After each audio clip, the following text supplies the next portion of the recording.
সদস্যবৃন্দ, মাননীয় স্পিকার,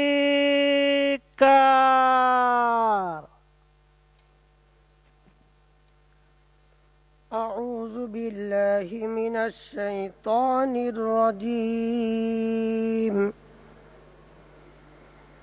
بسم الله الرحمن الرحيم.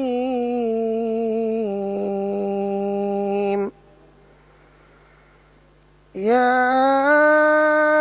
أيها الذين آمنوا لا تأكلوا الربا أضعافا مضاعفة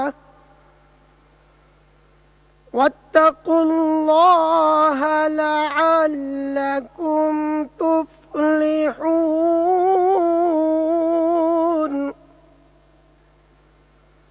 واتقوا النار التي أعدت للكافرين.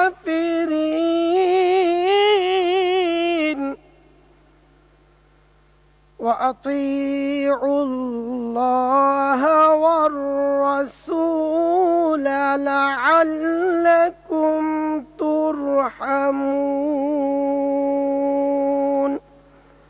صدق الله العظيم. بسم الله الرحمن الرحيم. সূরা আলী ইমরানের 130 হতে 132তম আয়াতে কারিমা তেলাওয়াত করা হলো, যার বাংলা অর্থ এইরূপ: হে মানুষ, তোমরা যারা ঈমান এনেছো, চক্রবৃদ্ধি হারে সুদ খেও না এবং তোমরা আল্লাহ তাআলাকে ভয় করো। আশা করা যায় তোমরা সফল হতে পারবে। জাহান্নামের আগুনকে তোমরা ভয় করো, কাফেরদের জন্যই এটাকে তৈরি করে রাখা হয়েছে। তোমরা আল্লাহ তাআলা ও তার রাসূলের কথা মেনে চলো, আশা করা যায় তোমাদের উপর দয়া করা হবে। বারাকাল্লাহু লানা ওয়া লাকুম ফিল কুরআনিল আযীম। আসসালামু আলাইকুম ওয়া রাহমাতুল্লাহ।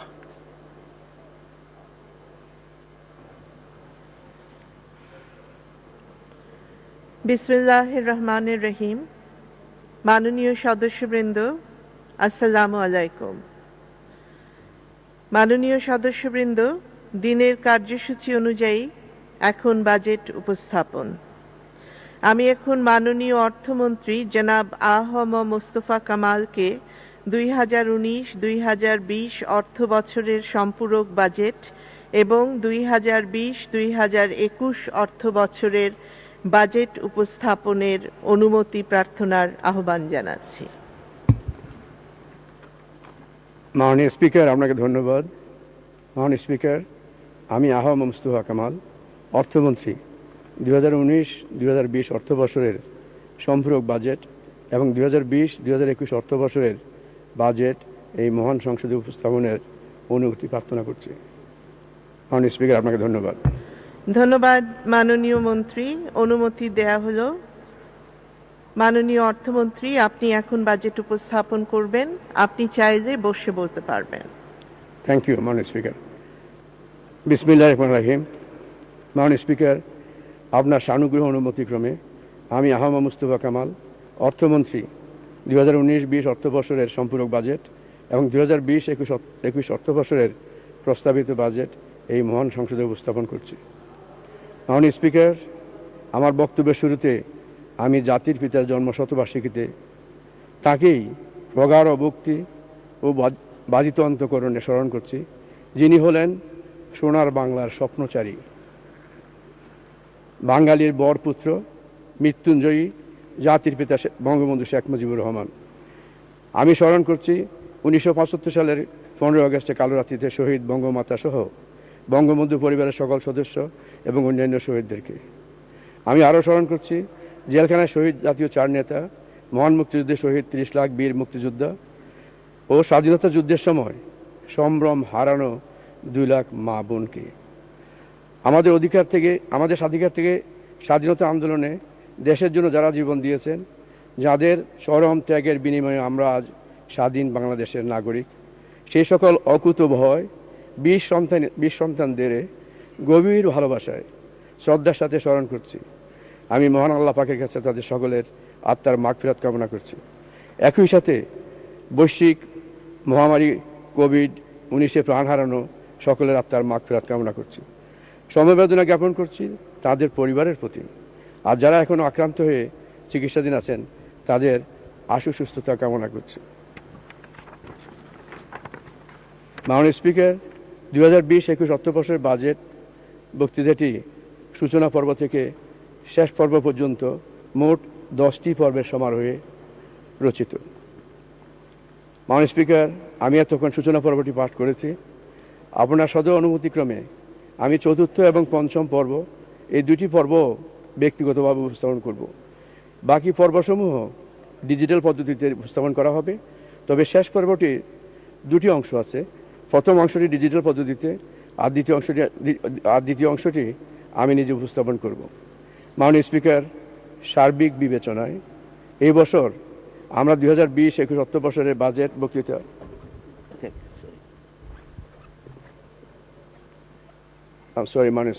মাননীয় স্পিকার, সার্বিক বিবেচনায় এই বছর আমরা 2020-21 অর্থবর্ষের বাজেট বক্তৃতা সংক্ষিপ্ত আকারে উপস্থাপন করছি। তবে পূর্ণাঙ্গ বাজেট বক্তৃতাটি বিস্তারিত তথ্যাদি সহ টেবিলে উপস্থাপিত হয়েছে।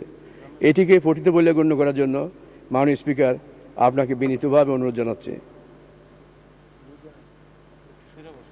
জি, মাননীয় অর্থমন্ত্রী, আপনি পেশ করুন, পরবর্তীতে পঠিত বলে গণ্য করা হবে। ধন্যবাদ মাননীয় স্পিকার। মাননীয় স্পিকার, এই পর্যায়ে দ্বিতীয় এবং তৃতীয় এই দুইটি পর্ব ডিজিটাল পদ্ধতিতে উপস্থাপিত হবে। ধন্যবাদ আপনাকে। জাতীয় বাজেট 2020-2021 প্রেক্ষিত ও প্রেক্ষাপট। মহান জাতীয় সংসদে আজকের উপস্থাপিত এ বাজেট গতানুগতিক ধারার কোনো বাজেট নয়।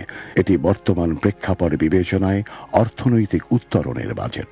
বিশ্ব মহামারী করোনা ভাইরাসের কারণে জাতীয় বাজেট নির্মাণে যে ধরনের অপরিহার্য সুনির্দিষ্ট অর্থনৈতিক তথ্যপাত্র প্রয়োজন হয় তা এবছর পরিপূর্ণভাবে নেই।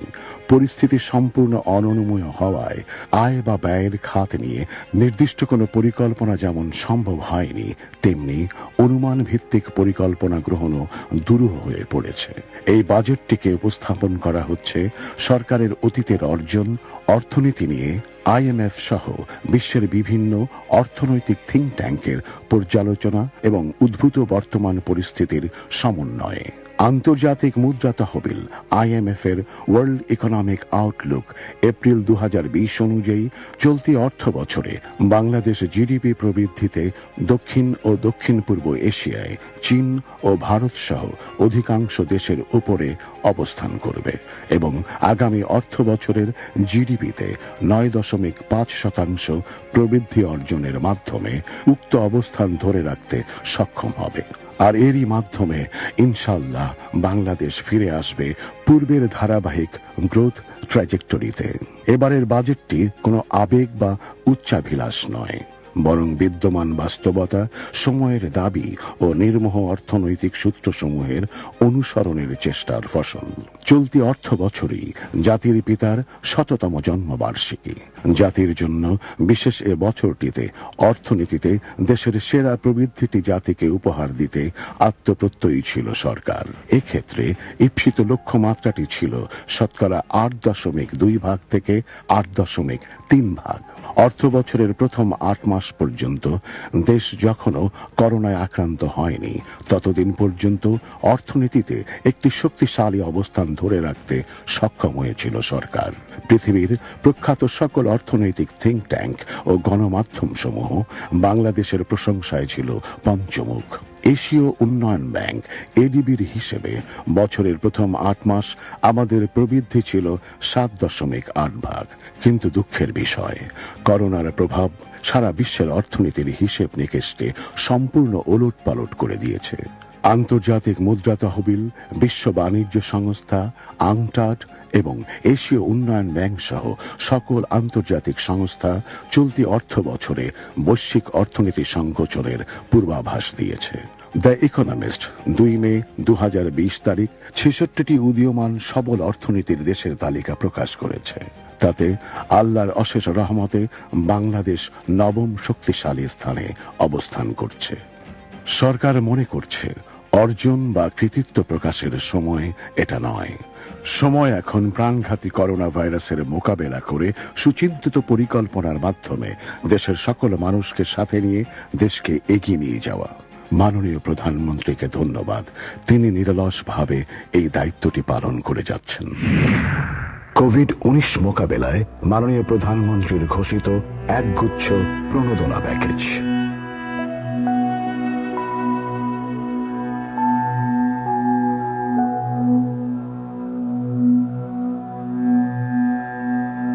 অদ্ভুত আধার এক এসেছে পৃথিবীতে আজ। থমকে গেছে চেনা চারপাশ। অসুখ, আতঙ্ক, ক্ষুধা, দারিদ্র আর দুর্ভিক্ষের ভয়াল হাতছানি। বিপর্যস্ত মানুষ, প্রতিটি রাষ্ট্র, রাষ্ট্রের অর্থনীতি। অদৃশ্য এক জীবাণু শক্তির কাছে পরাভূত ধনী দরিদ্র, উন্নত অনুন্নত, ছোট বড় সব দেশ। মুহুর্মুহু মৃত্যু আর আক্রান্তের সংবাদে আজ শোকাচ্ছন্ন পৃথিবী। 10 জুন 2020 পর্যন্ত সারা বিশ্বে আক্রান্ত হয়েছেন 72,77,000 এবং প্রাণ হারিয়েছেন 4,12,000 জন। বাংলাদেশে আক্রান্তের সংখ্যা 74,865 জন এবং মৃত্যুবরণ করেছেন 1,012 জন। করোনার প্রভাবে গোটা বিশ্ব আজ অর্থনৈতিক গভীর মন্দার সম্মুখীন। করোনা ভাইরাসের প্রভাব মোকাবেলায় লকডাউন, গণছুটিতে মানুষ ঘরবন্দি, জরুরি সেবা কার্যক্রম ছাড়া সবকিছু বন্ধ। দেশের সিংহভাগ শিল্প ও ব্যবসা প্রতিষ্ঠান এবং ছোটখাটো সকল কারখানা বন্ধ। সকল গণপরিবহন চলাচল স্থগিত। আমাদের দেশের অর্থনীতির প্রাণশক্তি হচ্ছে আমাদের দেশের মানুষ, যাদের বিন্দু বিন্দু ঘামের বিনিময়ে, চেষ্টায়, ত্যাগ, তিতিক্ষায় আমাদের অর্থনীতির চাকা সচল থাকে।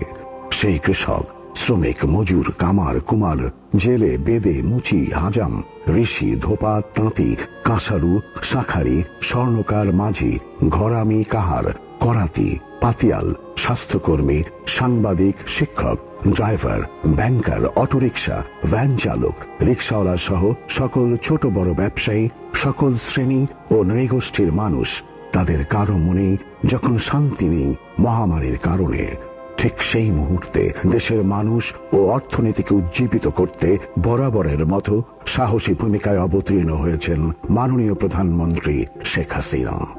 যেমনটি তিনি করেছিলেন 1997 সালে এবং 2009 সালের অর্থনৈতিক মন্দায়। মেঘ দেখে কেউ করিস নে ভয়, আড়ালে তার সূর্য হাসে। রপ্তানিমুখী খাতের শ্রমিক, ক্ষতিগ্রস্ত শিল্প ও সার্ভিস খাত, কুটির শিল্প সহ ক্ষুদ্র ও মাঝারি শিল্প, রপ্তানিকারক, ডাক্তার, নার্স ও স্বাস্থ্যকর্মী, মাঠ প্রশাসন, আইন শৃঙ্খলা রক্ষা বাহিনী, সশস্ত্র বাহিনী, নিম্ন আয়ের জনগোষ্ঠী, কর্মহীন দরিদ্র পরিবার, গৃহহীন, কৃষি ও কৃষক, ক্ষুদ্র চাষি, ক্ষুদ্র ব্যবসায়ী ও বিদেশ ফেরত প্রবাসী সহ দেশের মানুষের জন্য তিনি একের পর এক অর্থনৈতিক প্রণোদনা ঘোষণা করছেন। এক একটি প্রণোদনা যেন এদেশের 16,50,00,000 মানুষের জন্য তার হৃদয় নিংড়ানো ভালোবাসা। নভেল করোনা ভাইরাস এর প্রাদুর্ভাব আজকে সমগ্র বিশ্বব্যাপী ছড়িয়ে পড়ায় বিশ্ব স্বাস্থ্য সংস্থা ইতিমধ্যে এটিকে বৈশ্বিক মহামারী হিসেবে ঘোষণা করেছে। এ যাবৎ 202টি দেশ এবং অঞ্চলে এই সংক্রমণ দেখা দিয়েছে। সম্ভাব্য বৈশ্বিক ও দেশীয় অর্থনৈতিক সংকট হতে উত্তরণের জন্য আমরা সভা করেছি এবং কিভাবে আমরা এই অবস্থা মোকাবেলা করতে পারি সেই চিন্তা ভাবনা করে মানুষকে সহায়তা করার কতগুলি পদক্ষেপ আমরা নিতে যাচ্ছি। এই প্রণোদনা প্যাকেজ আমি আশা করি যে আমাদের মানুষের আর্থসামাজিক গতিশীলতা অব্যাহত থাকবে। আমি আশা করি পূর্বে এবং আজকে ঘোষিত আর্থিক সহায়তা প্যাকেজ সমূহ দ্রুত বাস্তবায়িত হলে আমাদের অর্থনীতি পুনরায় ঘুরে দাঁড়াবে এবং আমরা কাঙ্ক্ষিত অর্থনৈতিক প্রবৃদ্ধির কাছাকাছি পৌঁছাতে পারবো ইনশাআল্লাহ। 1971 সালে জাতির পিতা বঙ্গবন্ধু শেখ মুজিবুর রহমানের ডাকে সাড়া দিয়ে যে জাতি মাত্র 9 মাসের মধ্যে স্বাধীনতা অর্জন করতে পারে, যুদ্ধে বিজয় অর্জন করতে পারে, সেই জাতিকে কেউ কখনো দাবায় রাখতে পারবে না, এটা জাতির পিতা নিজেই বলে গেছেন। কাজে আমরাও জাতির পিতার সেই অমোঘ বাণী বুকে ধারণ করে এগিয়ে যাব, এটাই আমাদের লক্ষ্য। মহান আল্লাহ বিশ্ববাসীকে এই মহামারী থেকে রক্ষা করুন, সেটাই আমরা চাই। মাননীয় প্রধানমন্ত্রী তার বিচক্ষণ দূরদৃষ্টিতে এই সংকটময় পরিস্থিতির ভয়াবহতা শুরুতেই অনুধাবন করতে পেরেছিলেন বলেই দেশের সব ধরনের অর্থনৈতিক স্তরের মানুষের জন্য কর্মপরিকল্পনা হাতে নিয়ে 1,03,117 কোটি টাকার বিভিন্ন আর্থিক প্রণোদনা প্যাকেজ ঘোষণা করেন, যা জিডিপির 3.7%। বাংলাদেশের মতো অর্থনীতির জন্য যেটি একটি বিরল সাহসী পদক্ষেপ।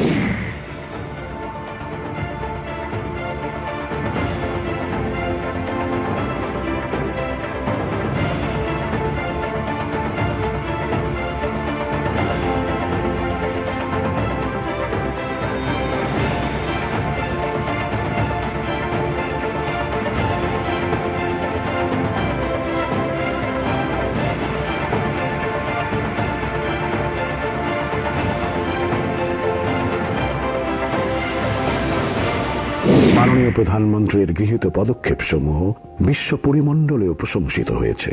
বিশ্বের জনপ্রিয় ফোর্বস ম্যাগাজিনে করোনা মোকাবেলায় সফল নারী নেতৃত্বের তালিকায় স্থান করে নিয়েছেন বাংলাদেশের প্রধানমন্ত্রী শেখ হাসিনা। করোনা মোকাবেলার ক্ষেত্রে তার দ্রুত সিদ্ধান্তকে প্রশংসনীয় মর্মে উল্লেখ করেছে ওয়ার্ল্ড ইকোনমিক ফোরাম।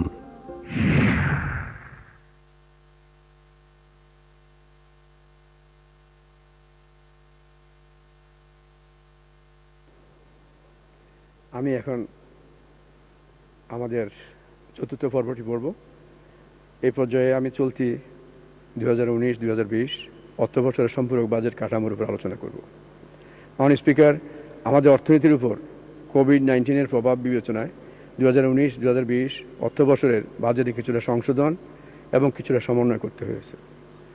2019-20 অর্থবছরের মূল বাজেটে রাজস্ব সংগ্রহের লক্ষ্যমাত্রা ধার্য করা হয়েছিল 3,77,810 কোটি টাকা। অর্থবছরের জুলাই-ফেব্রুয়ারি সময়ে রাজস্ব আদায় পরিস্থিতি পর্যালোচনা করে সম্পূরক বাজেটের লক্ষ্যমাত্রা 3,48,066 কোটি নির্ধারণ করা হয়েছে। চলতি অর্থবছরের বাজেটে সর্বমোট সরকারি ব্যয়ের প্রাক্কলন করা হয়েছিল 5,23,190 কোটি টাকা।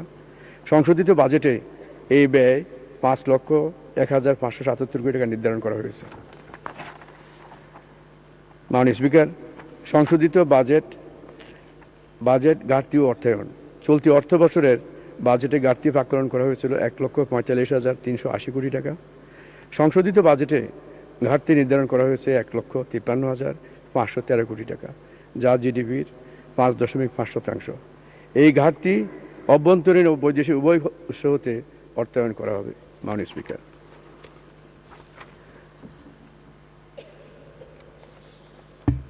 মাননীয় স্পিকার, এবার আমি পঞ্চম পর্বটি আমি পড়ব। মাননীয় স্পিকার, আমি এখন 2020-2021 অর্থবছরের প্রস্তাবিত বাজেট কাঠামোর উপর আলোকপাত করব।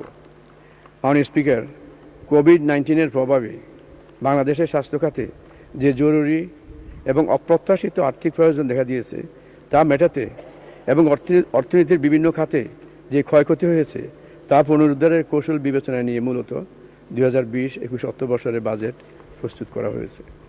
মাননীয় স্পিকার, আগামী 2020-2021 অর্থবছরে মোট রাজস্ব আয় প্রাক্কলন করা হয়েছে 3,78,000 কোটি টাকা। এর মধ্যে জাতীয় রাজস্ব বোর্ড উৎস হতে 3,30,000 কোটি টাকা এবং অন্যান্য উৎস হতে 48,000 কোটি টাকা সংগ্রহ করা হবে। মাননীয় স্পিকার, আগামী অর্থবছরে বাজেটের আকার প্রাক্কলন করা হয়েছে 5,68,000 কোটি টাকা, যা জিডিপির 17.9%। পরিচালন সহ বিভিন্ন খাতে মোট বরাদ্দ রাখা হয়েছে 3,62,855 কোটি টাকা এবং বার্ষিক উন্নয়ন কর্মসূচিতে বরাদ্দ রাখা হয়েছে 2,05,145 কোটি টাকা। বাজেট ঘাটতি ও অর্থায়ন। বাজেট ঘাটতির পরিমাণ দাঁড়াবে 1,90,000 কোটি টাকা, যা জিডিপির 6%। এখানে উল্লেখ্য, এই হার গত বাজেটে ছিল 5%। অভ্যন্তরীণ এবং বৈদেশিক উৎস হতে এই ঘাটতি মেটানো হবে। মাননীয় স্পিকার, এই পর্যায়ে ষষ্ঠ থেকে নবম পর্যন্ত আমরা আমাদের বিভিন্ন পর্ব পর্বগুলো আমরা ডিজিটালি উপস্থাপন করব। আপনাকে ধন্যবাদ মাননীয় স্পিকার। ষষ্ঠ পর্ব, খাতভিত্তিক নীতি কৌশল, কর্মপরিকল্পনা ও সম্পদ সঞ্চালন। মহামারী কোভিড-19 মোকাবেলা, নির্বাচনী ইশতেহার 2018 এ বর্ণিত প্রতিশ্রুতি বাস্তবায়ন, দ্বিতীয় প্রেক্ষিত পরিকল্পনা 2021-41 এবং টেকসই উন্নয়ন অভিষ্ট ও লক্ষ্যসমূহ অর্জনের প্রয়াস চালানো হবে এ বাজেটের মাধ্যমে। আগামী অর্থ বছর অষ্টম পঞ্চবার্ষিক পরিকল্পনার সর্বপ্রথম অর্থ বছর, সুতরাং এ বাজেটে এর বাস্তবায়ন গুরুত্ব পাবে। বিগত এক দশক ধরে আমাদের জিডিপি প্রবৃদ্ধি ক্রমাগত হারে বেড়েছে। গত 2018-19 অর্থ বছরে 8.15% প্রবৃদ্ধি অর্জিত হয়েছে, যা এশিয়ার সকল দেশের মধ্যে সর্বোচ্চ। আমাদের প্রবৃদ্ধির মূল চালিকা শক্তি ছিল শক্তিশালী অভ্যন্তরীণ চাহিদা, কিন্তু কোভিড-19 বাস্তবতার আলোকে রপ্তানি এবং প্রবাস আয় কমে যাওয়ায় চলতি অর্থ বছরের প্রবৃদ্ধির হার 8.2% হতে কমিয়ে 5.2% নির্ধারণ করা হয়েছে। তবে কোভিড পরবর্তী উত্তরণের বিষয়টি বিবেচনায় নিয়ে দীর্ঘমেয়াদী পরিকল্পনার সাথে সামঞ্জস্য রেখে 2020-2021 অর্থ বছরের প্রবৃদ্ধির হার 8.2% এবং মূল্যস্ফীতি 5.4% নির্ধারণ করা হয়েছে। করোনা ভাইরাসের প্রভাব বিবেচনায় আগামী বাজেটে অগ্রাধিকার থাকবে স্বাস্থ্য, কৃষি, শিক্ষা, কর্মসংস্থানের মতো খাতগুলোর দিকে। পরবর্তী অংশে খাতভিত্তিক সুনির্দিষ্ট কর্মপরিকল্পনা তুলে ধরা হলো। গত মার্চ মাসে বাংলাদেশে প্রথম কোভিড-19 রোগী শনাক্ত হওয়ার সময় থেকেই কোভিড-19 মোকাবেলায় সরকার পর্যাপ্ত প্রস্তুতিমূলক ব্যবস্থা গ্রহণ করেছে। মাননীয় প্রধানমন্ত্রীর সার্বিক দিক নির্দেশনায় এই রোগ প্রতিরোধ, সংক্রমণ হ্রাস ও চিকিৎসায় সর্বাত্মক প্রচেষ্টা গ্রহণ করা হয়েছে। কোভিড-19কে সংক্রামক রোগের অন্তর্ভুক্ত করে সমগ্র বাংলাদেশকে সংক্রমণের ঝুঁকিপূর্ণ এলাকা ঘোষণা করা হয়েছে। কোভিড-19 মোকাবেলায় চিকিৎসা ব্যবস্থা নিশ্চিত করে জনজীবনকে সুরক্ষার জন্য national preparedness and response plan প্রণয়ন এবং বাস্তবায়ন আরম্ভ হয়েছে। প্রতিটি জেলা ও উপজেলায় হাসপাতাল ও স্বাস্থ্য কেন্দ্রগুলোতে বিশেষায়িত আইসোলেশন ইউনিট খোলা হয়েছে। কেন্দ্রীয়ভাবে রাজধানীতে 9টি সহ অন্যান্য জেলা শহরগুলোতে করোনা আক্রান্ত চিকিৎসায় কোভিড-19 ডেডিকেটেড হাসপাতাল প্রস্তুত করা হয়েছে। করোনা রোগ নির্ণয়ের জন্য এ পর্যন্ত 50টি ল্যাবরেটরি প্রতিষ্ঠা সহ বিভিন্ন সরকারি স্বাস্থ্যসেবা প্রতিষ্ঠান সমূহকে আধুনিকীকরণ ও উন্নততর সেবা প্রদান প্রতিষ্ঠানে রূপান্তর করা হচ্ছে। এর জন্য জরুরি ভিত্তিতে স্বাস্থ্য খাতে 529 কোটি টাকা বরাদ্দ প্রদান করা হয়েছে। কোভিড-19 মোকাবেলায় করোনা ভাইরাসজনিত স্বাস্থ্য ঝুঁকি মোকাবেলায় ক্ষতিপূরণ এবং চিকিৎসায় নিয়োজিত ডাক্তার, নার্স ও স্বাস্থ্যকর্মীদের সম্মানী বাবদ মোট 850 কোটি টাকা বরাদ্দ রাখা হয়েছে। কোভিড-19 পরিস্থিতি মোকাবেলার লক্ষ্যে জরুরি ভিত্তিতে 2000 জন ডাক্তার এবং 6000 নার্স নিয়োগ প্রদান করা হয়েছে। এর পাশাপাশি মেডিকেল টেকনোলজিস্ট, ল্যাব অ্যাটেন্ডেন্ট সহ অন্যান্য স্বাস্থ্যকর্মী নিয়োগ চূড়ান্ত পর্যায়ে রয়েছে। কোভিড-19 সংক্রমণ যাচাইয়ের জন্য একটি স্ক্রিনিং অ্যাপ ও কৃত্রিম বুদ্ধিমত্তা সম্পন্ন জাতীয় কোভিড-19 ডিজিটাল সার্ভাইলেন্স সিস্টেম প্রস্তুত করা হয়েছে। 29টি গাইডলাইন ও 11টি জনসচেতনতামূলক উপকরণও প্রস্তুত করা হয়েছে। কোভিড-19 মহামারী মোকাবেলায় জরুরি পদক্ষেপ হিসেবে বিশ্ব ব্যাংক ও এশীয় উন্নয়ন ব্যাংকের সহায়তায় 2টি প্রকল্প বাস্তবায়ন ইতোমধ্যে শুরু হয়েছে। কোভিড-19 মোকাবেলার পাশাপাশি নিয়মিত স্বাস্থ্য সেবা ও পরিবার কল্যাণ কার্যক্রম অব্যাহত আছে। কোভিড-19 সংক্রমণ মোকাবেলায় গৃহীত কার্যক্রম সমূহ অগ্রাধিকার ভিত্তিতে বিবেচনায় নিয়ে স্বাস্থ্য ও পরিবার কল্যাণ খাতে আগামী 2020-2021 অর্থ বছরে 29,247 কোটি টাকা বরাদ্দের প্রস্তাব করা হলো। কোভিড-19 নভেল করোনা ভাইরাসের প্রাদুর্ভাব মোকাবেলায় সামাজিক দূরত্ব বজায় রাখার কৌশলের অংশ হিসেবে গত মার্চের মাঝামাঝি সময় হতে দেশের সকল শিক্ষা প্রতিষ্ঠানে সাধারণ ছুটি ঘোষণা করা হয়। শিক্ষা খাতে আগামী অর্থ বছরের সবচাইতে গুরুত্বপূর্ণ কাজ হবে এ দীর্ঘ ছুটির ক্ষতি পুষিয়ে নিয়ে পাঠ্যক্রমের ধারাবাহিকতা রক্ষা করা। আগামী 2020-2021 অর্থ বছরে প্রাথমিক ও গণশিক্ষায় 24,938 কোটি টাকা বরাদ্দের প্রস্তাব করা হলো। আগামী 2020-2021 অর্থ বছরে মাধ্যমিক ও উচ্চ শিক্ষা খাতে 33,117 কোটি টাকা বরাদ্দ প্রস্তাব করা হলো। কারিগরি ও মাদ্রাসা শিক্ষার জন্য 2020-2021 অর্থ বছরে 8,345 কোটি টাকা বরাদ্দ প্রস্তাব করা হলো। করোনা উত্তর বিশ্বে দুর্ভিক্ষের যে পূর্বাভাস রয়েছে তার প্রেক্ষিতে বাংলাদেশের বিশাল জনগোষ্ঠীর খাদ্য ও পুষ্টি নিরাপত্তা সহ কৃষি খাতের সাথে জড়িত কৃষক, কৃষি শ্রমিক ও অন্যান্য সংশ্লিষ্টদের জীবন ও জীবিকা নিশ্চিত করাই বর্তমানে সরকারের কৃষি খাতের অন্যতম চ্যালেঞ্জ। মাননীয় প্রধানমন্ত্রী নির্দেশনা প্রদান করেছেন যে করোনা পরবর্তী পরিস্থিতিতে কোনোভাবেই যাতে খাদ্য সংকট সৃষ্টি না হয়, সেজন্য 1 ইঞ্চি আবাদি জমিও ফেলে রাখা যাবে না। কৃষি মন্ত্রণালয় ও তার সকল সহযোগী সংস্থা এ লক্ষ্যে প্রয়োজনীয় উদ্যোগ গ্রহণ করবে। অতি সম্প্রতি বিশ্বে চাল উৎপাদনে ইন্দোনেশিয়াকে পিছে ফেলে 3য় অবস্থানে উঠে এসেছে বাংলাদেশ। কঠোর পরিশ্রমী ও আত্মপ্রত্যয়ী কৃষক ও কৃষি নিয়ে যারা কাজ করেন তাদের সকলকে আন্তরিক ধন্যবাদ। কৃষিপণ্য সরবরাহের অটোমেশনের অংশ হিসেবে সঠিক বিপণন ও ন্যায্য মূল্য নিশ্চিতকরণের নিমিত্ত বাংলাদেশে সরকারি উদ্যোগে প্রথম উন্মুক্ত অনলাইন কৃষিপণ্য প্ল্যাটফর্ম চালু করা হয়েছে।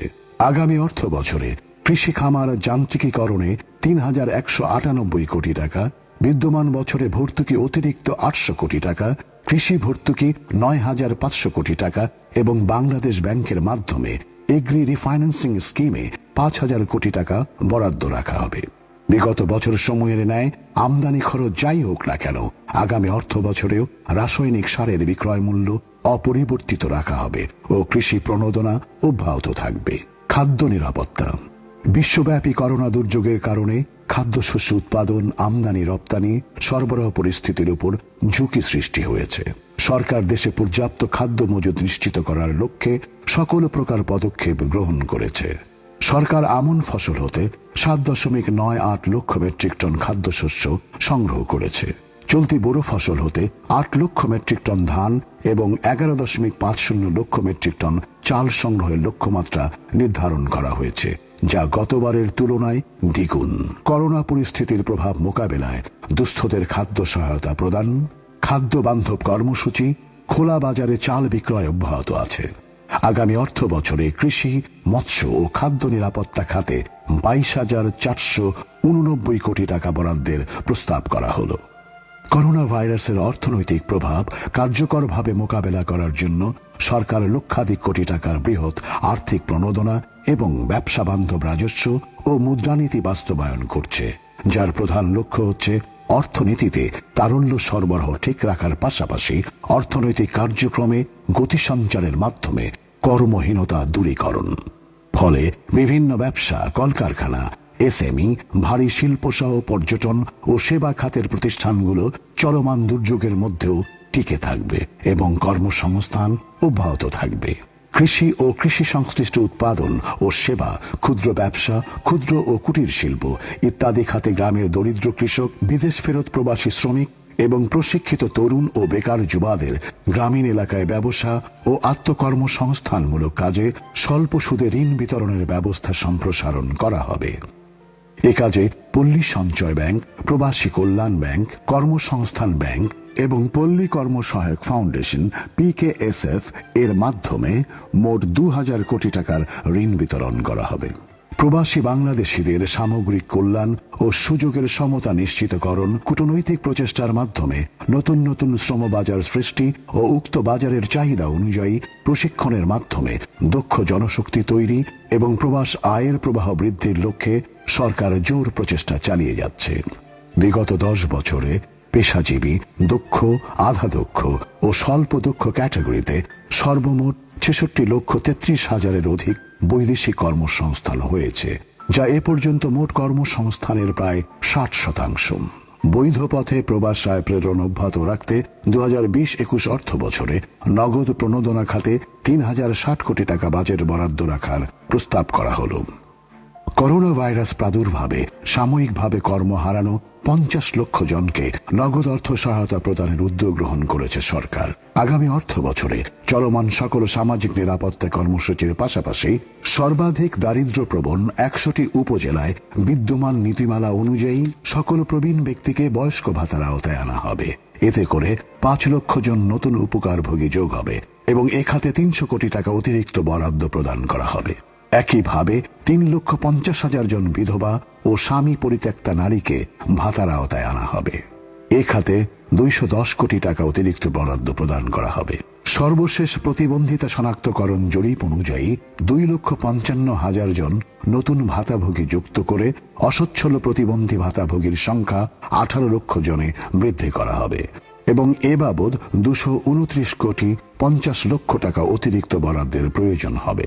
আগামী 2020-2021 অর্থ বছরে সামাজিক নিরাপত্তা খাতে মোট 95,155 কোটি টাকা বরাদ্দ রাখা হয়েছে, যা বাজেটের 16.60% এবং জিডিপির 3%।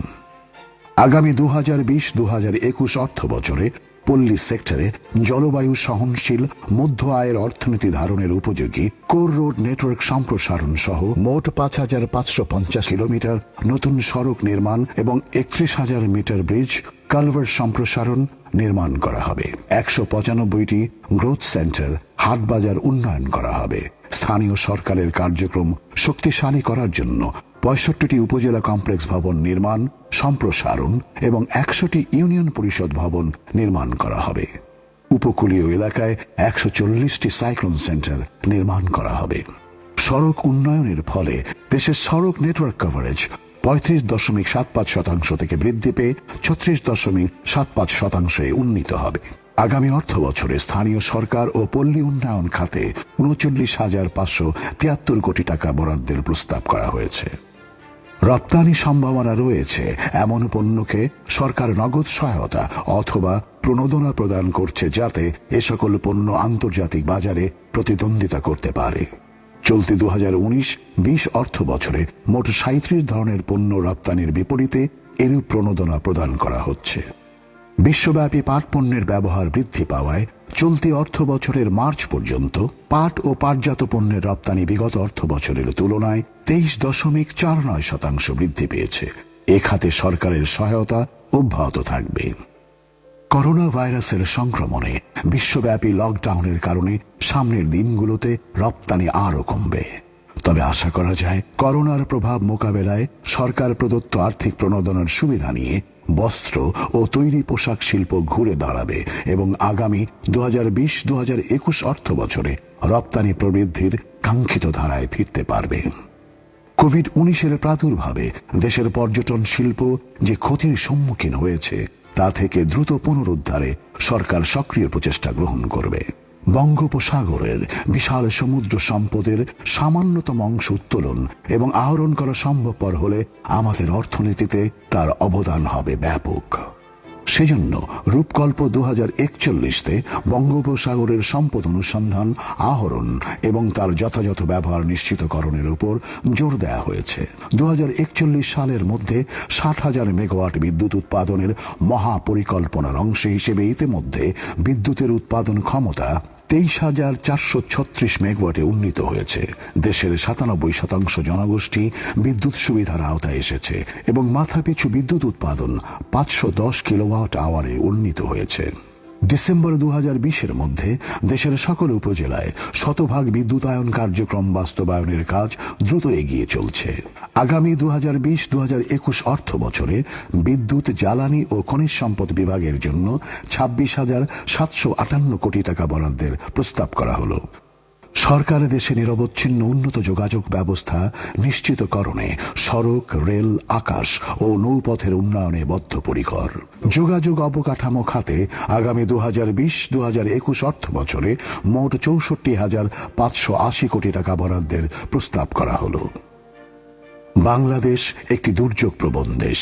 বৈশ্বিক জলবায়ু পরিবর্তনজনিত কারণে বাংলাদেশ প্রাকৃতিক দুর্যোগের ঝুঁকিতে পৃথিবীর প্রথম সারির দেশগুলোর মধ্যে অন্যতম। সাম্প্রতিক কোভিড-19 প্রাদুর্ভাব ও আমফান ঘূর্ণিঝড়ের প্রেক্ষিতে দুর্যোগকালীন সময়ে মানবিক সহায়তা কার্যক্রম সম্প্রসারিত করতে সরকার দ্রুত পদক্ষেপ নিয়েছে। আগামী 2020-2021 অর্থ বছরে দুর্যোগ ব্যবস্থাপনা ও ত্রাণ কার্যক্রমের জন্য 9,836 কোটি টাকা বরাদ্দের প্রস্তাব করা হয়েছে। সপ্তম পর্ব, সংস্কার ও সুশাসন। সংস্কার একটি চলমান প্রক্রিয়া।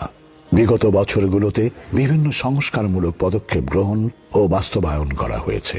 এরই ধারাবাহিকতায় বিভিন্ন ক্ষেত্রে সরকারের গৃহীত সংস্কারমূলক পদক্ষেপগুলো হলো: বিনিয়োগ পরিবেশ উন্নয়ন, বিনিয়োগ বৃদ্ধির মাধ্যমে কর্মসংস্থান সৃষ্টির লক্ষ্যে সারা দেশে 100টি অর্থনৈতিক অঞ্চল গড়ে তোলার পরিকল্পনা গ্রহণ করা হয়েছে, যেখানে আনুমানিক 1 কোটি লোকের কর্মসংস্থান হবে।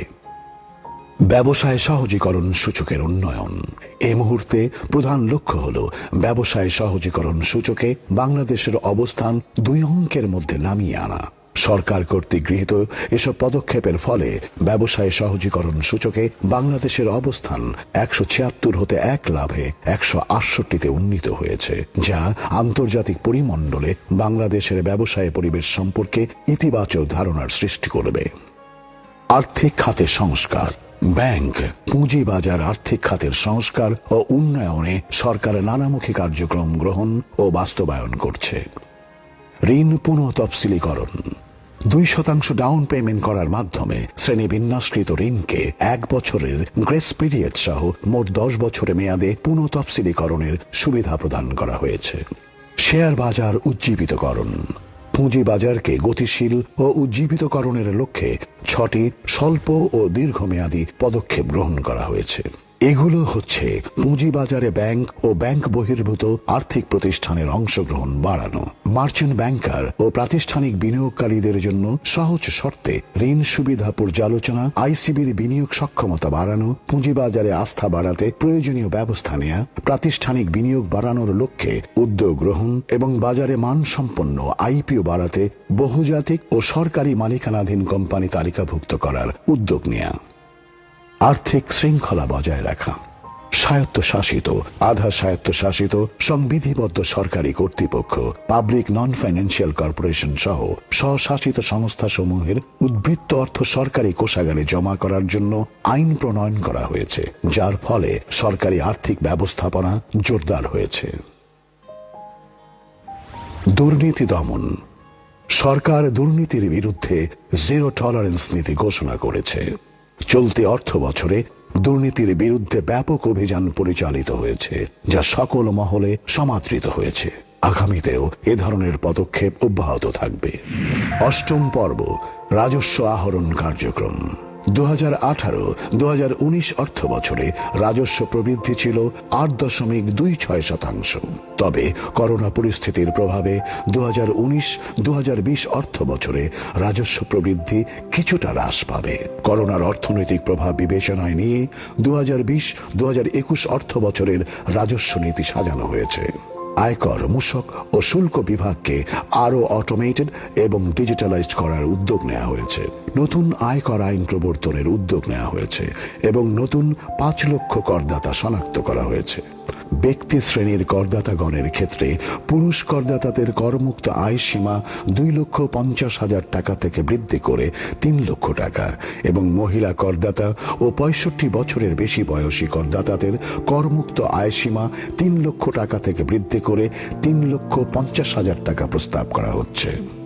অনলাইন আয়কর রিটার্ন দাখিলের ক্ষেত্রে 2,000 টাকা কর রেয়াত, পুঁজিবাজারে তালিকাভুক্ত নয় এরূপ কোম্পানির কর হার 2.5% হ্রাস করে 32.5% নির্ধারণের এবং তৈরি পোশাক শিল্পে গ্রিন বিল্ডিং সার্টিফিকেশন থাকার ক্ষেত্রে কর হার 10% এবং গ্রিন বিল্ডিং সার্টিফিকেশন না থাকার ক্ষেত্রে 12% আরও 2 বছর অব্যাহত রাখার প্রস্তাব করা হচ্ছে। নিত্য প্রয়োজনীয় পণ্য সহ কতিপয় পণ্যে উৎসে আয়কর কর্তনের হার বর্তমান 5% হতে কমানোর প্রস্তাব করা হচ্ছে। তৈরি পোশাক সহ সকল পণ্যের রপ্তানি মূল্যের উপর উৎসে কর কর্তনের হার 1% থেকে হ্রাস করে 0.5% নির্ধারণের বন্ড লেনদেন মূল্যের উপর উৎসে কর কর্তনের পরিবর্তে কমিশনের উপর উৎসে কর কর্তনের বিধান প্রস্তাব করা হচ্ছে। আয়কর অধ্যাদেশে আয়কর প্রণোদনা সংক্রান্ত 2টি ধারা সংযোজনের প্রস্তাব করা হচ্ছে। আন্ডার ইনভয়েসিং, ওভার ইনভয়েসিং ও ভুয়া বিনিয়োগের মাধ্যমে অর্থ পাচার ও কর ফাঁকির প্রবণতা রোধকল্পে আয়কর অধ্যাদেশে একটি নতুন ধারা সংযোজন করা হবে। মূল্য সংযোজন কর ও সম্পূরক শুল্ক আইন 2012 এর প্রয়োগ আরও ব্যবসা বান্ধব ও গতিশীল করার লক্ষ্যে আমদানি পর্যায়ে শিল্পের কাঁচামালের উপর আগাম কর 5% হতে হ্রাস করে 4% করা সহ বিভিন্ন প্রস্তাব করা হচ্ছে। সরকারের অগ্রাধিকারমূলক ও ফাস্ট ট্র্যাক ভুক্ত প্রকল্পের বিনিয়োগের ক্ষেত্রে বর্তমানের ন্যায় মূসক অব্যাহতি সুবিধা বহাল রাখার প্রস্তাব করা হয়েছে। 10 লক্ষ টাকার ঊর্ধ্বে ব্যাংক হিসেবের স্থিতির উপর আবগারি শুল্কের হার পরিবর্তনের প্রস্তাব করা হচ্ছে। দেশীয় শিল্পের বিকাশের জন্য মোবাইল টেলিফোন সেট উৎপাদনের উপর কৃষি যন্ত্রপাতি যথা power reaper, power tiller operated seeder, combined harvester, rotary টিলারের উপর ব্যবসায়ী পর্যায়ে মূসক অব্যাহতি প্রদানের প্রস্তাব করা হচ্ছে। করোনা ভাইরাস শনাক্তকরণ ও প্রতিরোধের লক্ষ্যে কোভিড-19 টেস্ট কিটস, পিপিই এবং সার্জিক্যাল মাস্ক, কোভিড-19 নিরোধক ঔষধের আমদানি, উৎপাদন ও ব্যবসায়ী পর্যায়ের মূসক অব্যাহতির প্রস্তাব করা হচ্ছে।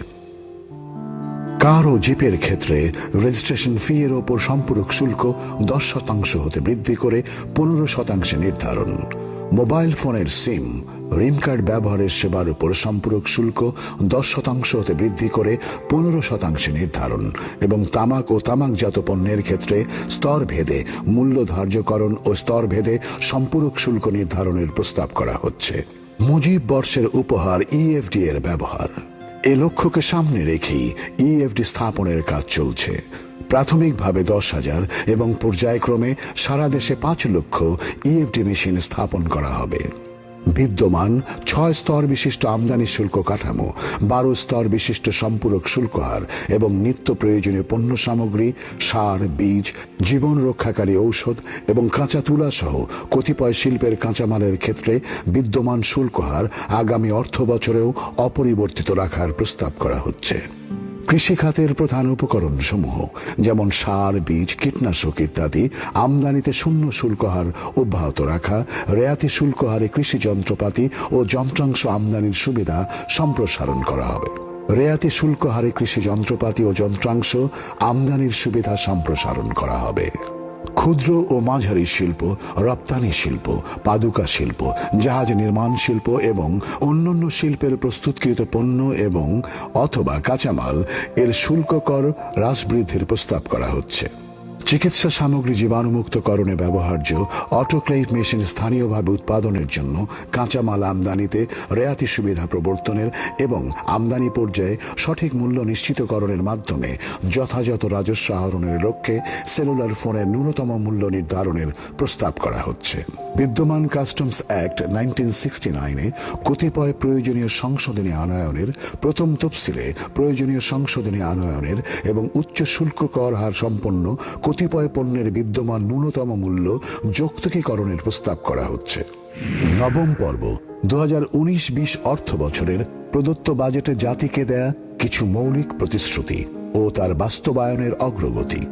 বৈধ পথে অর্থ প্রেরণা উৎসাহিত করার জন্য 1 জুলাই 2019 হতে প্রবাসী বাংলাদেশিদের প্রেরিত অর্থের উপর 2% হারে প্রণোদনা প্রদান করা হচ্ছে। ফলে চলতি অর্থ বছর শেষ হওয়ার 1 মাস আগেই প্রবাস আয়ে গত বছরের সর্বোচ্চ $16.42 বিলিয়ন রেকর্ড ছাড়িয়ে $16.56 বিলিয়ন নতুন রেকর্ড সৃষ্টি হয়েছে। তৈরি পোশাক রপ্তানি বৃদ্ধির লক্ষ্যে 1 জুলাই 2019 হতে তৈরি পোশাকের সকল খাতে 1% হারে রপ্তানি প্রণোদনা প্রদান করা হচ্ছে। দেশের শিল্প ও ব্যবসা খাতকে প্রতিযোগিতা সক্ষম করার লক্ষ্যে 1 এপ্রিল 2020 হতে ব্যাংক ঋণের সুদের হার সর্বোচ্চ 9% কার্যকর করা হয়েছে। নতুন আর্থিক ইনস্ট্রুমেন্ট প্রচলনের লক্ষ্যে ভেঞ্চার ক্যাপিটাল গাইডলাইন প্রণয়ন করা হয়েছে। প্রথমবারের মতো লন্ডন স্টক এক্সচেঞ্জে টাকা ডিনোমিনেটেড বাংলা বন্ড চালু করা হয়েছে। পুঁজিবাজারের ট্রাস্ট দলিল নিবন্ধনে স্ট্যাম্প শুল্ক হ্রাস করা হয়েছে। পুঁজিবাজারকে গতিশীল ও বিনিয়োগ উৎসাহিত করার জন্য 50,000 টাকা পর্যন্ত লভ্যাংশ আয় করমুক্ত করা হয়েছে। শেয়ার হতে প্রাপ্ত লভ্যাংশের উপর দ্বৈত কর পরিহার করা হয়েছে। মুনাফার কমপক্ষে 50% নগদ ডিভিডেন্ড ঘোষণা বাধ্যতামূলক করা হয়েছে। আমদানি রপ্তানি পণ্যের 100% স্ক্যানিং চালুর লক্ষ্যে 2টি স্ক্যানার স্থাপন করা হয়েছে এবং আরও 14টি স্ক্যানার সংগ্রহের কার্যক্রম চলমান আছে। কর অব্যাহতি পরিহারের অংশ হিসেবে বিগত অর্থ বছরের তুলনায় আয়কর, আমদানি শুল্ক এবং মূল্য সংযোজন কর অব্যাহতি যথাক্রমে 41%, 21.34% এবং 92% কমানো হয়েছে। আর্থিক ও রাজস্ব খাতের মামলার জট নিরসনে সুপ্রিম কোর্টে দুটি পৃথক বেঞ্চ গঠন করা হয়েছে। ব্যাংক, আর্থিক, রাজস্ব খাত সংস্কারের অংশ হিসেবে 10টি বিদ্যমান আইন সংশোধন ও 6টি নতুন আইন প্রণয়নের কাজ শুরু হয়েছে। বর্তমানে 2,20,000 পেনশনারকে ইএফটির মাধ্যমে পেনশন প্রদান হচ্ছে। চলমান মুজিব বর্ষে অবশিষ্ট পেনশনারদের ইএফটির আওতায় আনা হবে। জাতীয় সঞ্চয় স্কিম অনলাইন ম্যানেজমেন্ট সিস্টেম চালুর মাধ্যমে জাতীয় সঞ্চয় স্কিম সমূহের বিক্রয়, মুনাফা, নগদায়ন ইত্যাদি ডিজিটালাইজেশন করা হয়েছে। এছাড়াও পোস্টাল সঞ্চয় ও পোস্টাল ব্যাংকিং ব্যবস্থা অটোমেশনের আওতায় আনা হয়েছে। বিভিন্ন সেক্টরে বীমা চালু করুন। গবাদি পশু বীমা চালু করা হয়েছে। সরকারি কর্মচারীদের জন্য জীবন বীমা চালুর প্রক্রিয়া শুরু হয়েছে। কৃষিক্ষেত্রেও বীমা চালু করা হবে। বর্তমান অর্থ বছরে সর্বমোট 2,620টি মাধ্যমিক, উচ্চ মাধ্যমিক ও কারিগরি শিক্ষা প্রতিষ্ঠান এবং মাদ্রাসা এমপিওভুক্ত করা হয়েছে। নদী ভাঙন কবলিত এলাকার ক্ষতিগ্রস্ত জনসাধারণের পুনর্বাসনের জন্য নীতিমালা প্রণয়ন এবং 100 কোটি টাকা বরাদ্দ করা হয়েছে। শেষ পর্ব।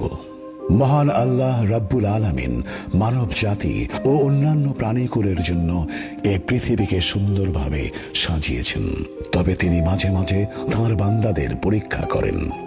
এ মুহূর্তে আমরা পৃথিবীবাসী আল্লাহ প্রদত্ত এক পরীক্ষার সম্মুখীন। সকলেই আজ বিশ্ব মহামারী কোভিড-19 ভয়াবহ প্রভাবে দুঃখ ভারাক্রান্ত। মহান আল্লাহ রাব্বুল আলামিন পবিত্র কোরআনের সূরা আল বাকারা 155 নম্বর আয়াতে তাঁর নবী সাল্লাল্লাহু আলাইহি ওয়াসাল্লামকে উদ্দেশ্য করে ইরশাদ করেছেন, وَلَنَبْلُوَنَّكُم بِشَيْءٍ مِّنَ الْخَوْفِ وَالْجُوعِ وَنَقْصٍ مِّنَ الْأَمْوَالِ وَالْأَنفُسِ وَالثَّمَرَاتِ وَبَشِّرِ الصَّابِرِينَ। যার বাংলা অনুবাদ হচ্ছে, আমি তোমাদিগকে কিছু ভয়, ক্ষুধা এবং ধন সম্পদ, জীবন ও ফল ফসলের ক্ষয়ক্ষতি দ্বারা অবশ্যই পরীক্ষা করিব, তবে তুমি শুভ সংবাদ দাও ধৈর্যশীলগণকে। আল বাকারা 155। একই সূরার 185 নম্বর আয়াতেও মহান আল্লাহ তাআলা ইরশাদ করেন, يريد الله بكم اليسر ولا يريد بكم العسر। যার বাংলা অনুবাদ হচ্ছে, আল্লাহ তোমাদের জন্য যাহা সহজ তাহা চাহেন এবং তোমাদের জন্য যাহা ক্লেশকর তাহা চাহেন না। সূরা আল বাকারা 185। একইভাবে আল্লাহ সুবহানাহু ওয়া তাআলা সূরা আল ইনশিরার 5ম ও 6ঠ আয়াত ইরশাদ করেছেন, فإن مع العسر يسرا إن مع العسر يسرا। যার বাংলা অনুবাদ হচ্ছে, অবশ্যই কষ্টের সাথে স্বস্তি রয়েছে, অবশ্যই কষ্টের সাথে স্বস্তি রয়েছে। সূরা আল ইনশিরা 5 ও 6। মহান আল্লাহর অশেষ রহমতে করোনা ভাইরাসের ফলে সৃষ্ট আধার অচিরেই কেটে যাবে ইনশাআল্লাহ। মাননীয় স্পিকার, আমি 2020-2021 অর্থ বছরের বাজেট উপস্থাপনার একেবারে শেষ প্রান্তে চলে এসেছি। আমাদের বিশ্বাস, মাননীয় প্রধানমন্ত্রীর দিক নির্দেশনায় রচিত এই বাজেটের হাত ধরেই ইনশাআল্লাহ আমরা শীঘ্রই পূর্বের উন্নয়নের ধারায় ফিরে যাব। যে অমানিসার অন্ধকার আজ আমাদের চারপাশকে ঘিরে ধরেছে, মহান আল্লাহর কৃপায় সেটি কেটে যাবে। আমরা মহান আল্লাহর রহমতে ফিরে পাবো স্বাভাবিক জীবন এবং ফিরে পাবো একটি আলোকিত সকাল। মাননীয় স্পিকার, শেষ করার আগে মহান আল্লাহর কাছে আমার একটি বিনীত প্রার্থনা, ইয়া হাইয়ু ইয়া কাইয়ুমু বিরহমাতিকা আস্তাগীজ, ইয়া হাইয়ু ইয়া কাইয়ুমু বিরহমাতিকা আস্তাগীজ। হে আমাদের প্রভু, হে মেহরবানি করে আমরা যে আমাদের রহমত থেকে কখনো বঞ্চিত করো না। আমরা তোমার রহমতের উপর ভরসা করে তোমার কাছে সাহায্য প্রার্থনা করছি। হে আমাদের প্রভু, তুমি যদি রক্ষা না করো আমাদের রক্ষা করবে কে? তাই আমি আবারও সকলের পক্ষ থেকে এই প্রার্থনা তোমার কাছে যে তুমি কখনো আমাদেরকে বঞ্চিত করো না তোমার রহমত থেকে। তাবারাকাল্লাযী বিয়াদিল মুলক ওয়া হুয়া আলা কুল্লি শাইইন কাদির ওয়া সালামুন আলাল মুরসালিন ওয়া আলহামদুলিল্লাহি রাব্বিল আলামিন। মাননীয় স্পিকার, আপনাকে অশেষ ধন্যবাদ। ধন্যবাদ এই মহান জাতীয় সংসদে উপস্থিত সকল সদস্যবৃন্দকে। সবার জীবন মহান আল্লাহর কৃপায় আলোয় উদ্ভাসিত হোক, এই আমার কামনা। মাননীয় স্পিকার, আপনাকে অশেষ ধন্যবাদ।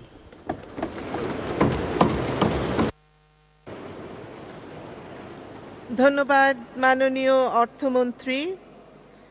মাননীয় সদস্যবৃন্দ, মাননীয় অর্থমন্ত্রীর অভিপ্রায় অনুযায়ী তার বাজেট বক্তৃতার অপঠিত অংশ পঠিত বলে গণ্য করা হচ্ছে এবং বাজেটের সকল ডকুমেন্ট টেবিলে উপস্থাপন করা হলো। মাননীয় সদস্যবৃন্দ, 2019-2020 অর্থ বছরের সম্পূরক বাজেট এবং 2020-2021 অর্থ বছরের বাজেট সংসদে উপস্থাপিত হলো।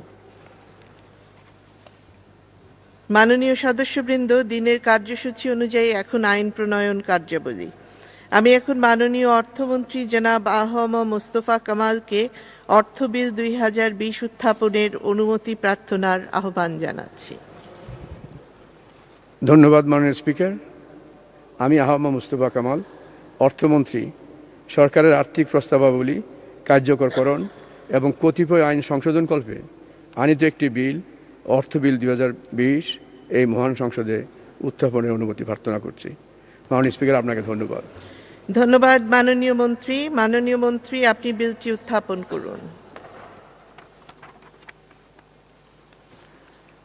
মাননীয় স্পিকার, আমি আ.হ.ম মোস্তফা কামাল, অর্থমন্ত্রী, সরকারের আর্থিক প্রস্তাবাবলী কার্যকরকরণ এবং কতিপয় আইন সংশোধনকল্পে আনিত একটি বিল, অর্থ বিল 2020 এই মহান সংসদে উত্থাপন করছি।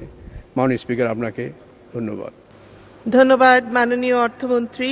অর্থ বিল 2020 সংসদে উত্থাপিত হলো।